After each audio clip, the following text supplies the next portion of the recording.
Så er vi på tur i skovene ved Maribo, og Pia er guide og rider pænt foran, og så har vi en islænder mere med sammen med Rikke. Pasha sidder selvfølgelig lige her under mig, og hvis vi lige vender os om og kigger, så kan vi se et par sorte friser nede bagved. Så der er fint selskab. Hov, der var en fin brændestak. Og Pasha, han tykker bare derudad. Den smukke skov.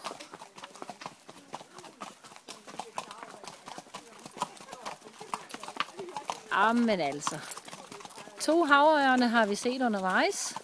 Skelnes-pavillonen er besøgt. Græsset er spist. Udsigten nyt. Multoilettet er besøgt. Solen skinner. Det kan ikke være bedre. Det er bare en fed tur.